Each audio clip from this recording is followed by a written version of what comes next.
O assunto que vamos ver hoje é o que é o Evangelho. O que é o Evangelho? Porque em muitos lugares vemos pregando que o Evangelho é o da cura, é o poder de Deus da cura para curar as doenças físicas, as enfermidades, levar os enfermos, os cancerígenos, os cancerosos, os paralíticos. Isso é o Evangelho. Campanha de oração, campanha de 21 dias, campanha de Daniel de 21 dias, fazer campanha para receber pedidos, derrubar a muralha de Jericó, a arca, tocar na arca, tocar no manto. Será que isso é Evangelho, tudo isso que está sendo pregado em muitos lugares? Vamos ver aqui em 1 Coríntios 15, que diz o seguinte: além disso, irmãos, notificarei a vós o Evangelho que vos tenho pregado, o qual também recebestes, no qual também estáis firmes, pelo qual também, se retiveres a palavra que vos tenho pregado, sois salvos, se não crerdes em vão. Porque em primeiro lugar transmiti-vos o que recebi, que Cristo morreu por nossos pecados, conforme as Escrituras, e que foi sepultado e que ressuscitou ao terceiro dia, conforme diz as Escrituras. De acordo com esse contexto aqui, o contexto, Paulo está dizendo que o Evangelho que ele anunciou, o Evangelho é que Cristo morreu pelos nossos pecados, segundo as Escrituras. Ou seja, de acordo com o que as Escrituras profetizaram, predisseram que isso aconteceria. E que foi sepultado segundo as Escrituras e que ressuscitou ao terceiro dia. Segundo as Escrituras. Este é o Evangelho. Por que o Evangelho é isso? Que Cristo morreu por nossos pecados. O que quer dizer a palavra Evangelho? A palavra Evangelho quer dizer boa notícia, boas novas. Novas é notícia, boas notícias. Boas notícias quer dizer o significado da palavra Evangelho, do original Evangelion, no grego. Evangelho quer dizer boas notícias. E por que boas notícias? A notícia é que o homem está afastado de Deus por causa dos seus pecados, está condenado debaixo da ira de Deus. Mas Deus veio este mundo como homem para morrer por nossos pecados, se manifestou em carne para morrer por nossos pecados, que é Cristo morreu pelos nossos pecados, segundo as Escrituras, o amor de Deus. Em 2 Coríntios 5, versículo 18, a seguir diz o seguinte: tudo provém de Deus, que nos reconciliou consigo mesmo por meio de Cristo e nos deu o ministério da reconciliação, a saber, que Deus estava em Cristo, reconciliando consigo o mundo, não imputando aos homens suas transgressões, e nos confiou a palavra da reconciliação.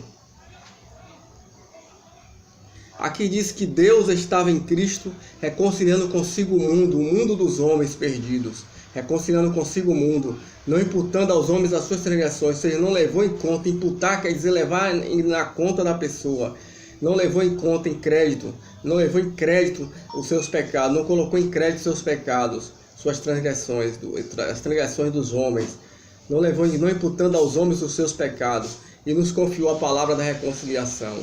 Ou seja, Deus reconciliou todos os homens em Cristo, alterou o estado de inimigos para amigos em Cristo por sua morte. E ali, Deus estando em Cristo, ele fez isto. E não imputou aos homens os seus pecados e confiou aos apóstolos a palavra da reconciliação, que quer dizer a autoridade de anunciar aos homens, a comissão de anunciar aos homens que Deus fez isto, que Deus perdoou todos os homens.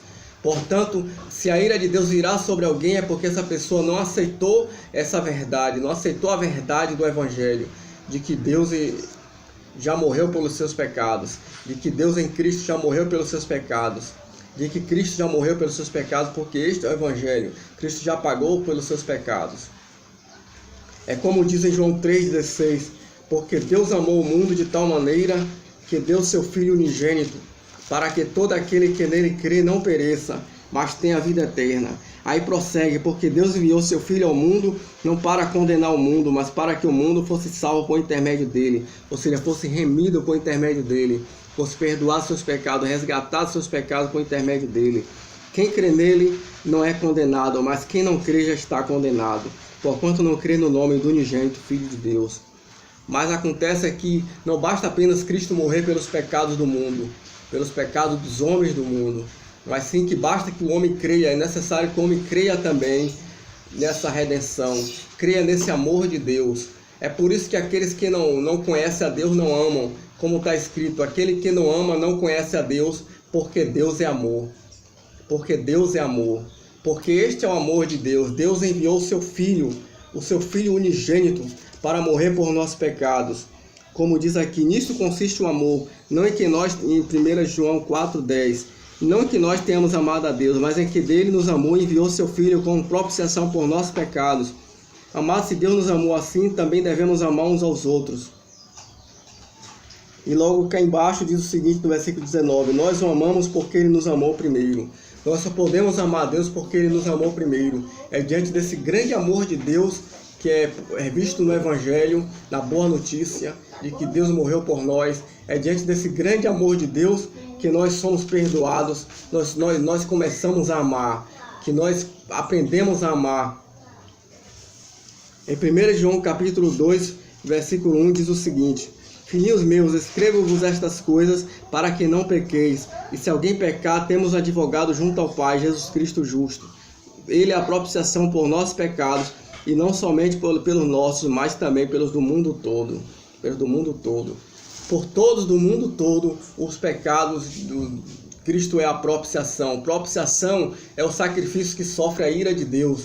É aquele que consuma, que aplaca a ira de Deus, que recebe a ira de Deus, a ira que Deus teria sobre o pecador.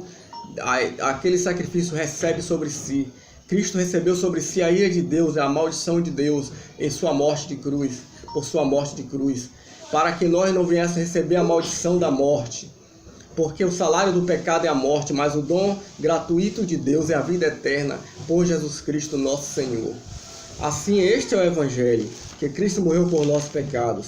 Como diz aqui também em 1 Timóteo capítulo 2, versículo 4, 3 a 4 a seguir, que diz, porque isso é bom e agradável diante de Deus nosso Salvador, que deseja que todos os homens sejam salvos e venham ao conhecimento da verdade. Porque há um só Deus, um só mediador entre Deus e os homens, Jesus Cristo homem, o qual se deu a si mesmo em resgate por todos, para servir de testemunho em seu devido tempo. Ele se deu a si mesmo em resgate por todos, para servir de testemunho em seu devido tempo. E por muitos também da humanidade, ele se deu a si mesmo em resgate, porque ele se deu em resgate da humanidade. Esse amor de Deus que é grande, como está aqui em Mateus, no livro de Mateus, capítulo 10, capítulo 20, 28, que diz, como o Filho do Homem não veio para ser servido, mas para servir e para dar sua vida em resgate por muitos. Jesus Cristo veio dar a sua vida em resgate por muitos. Veio dar sua vida pelos nossos pecados, para morrer por nossos pecados. Este é o Evangelho. Quem crê tem a vida eterna. Quem não crê já está condenado. Todo aquele que nele crê não é condenado, porque crê no amor de Deus, no amor que Deus nos tem, que Deus enviou seu Filho, que Deus se fez Filho ou enviou seu Filho ao mundo, como o Filho foi enviado ao mundo para morrer por nossos pecados. Ele foi enviado ao mundo para morrer por nossos pecados. Cristo Jesus Cristo é o único Deus verdadeiro e Salvador. Ele é o Salvador do mundo, como está escrito.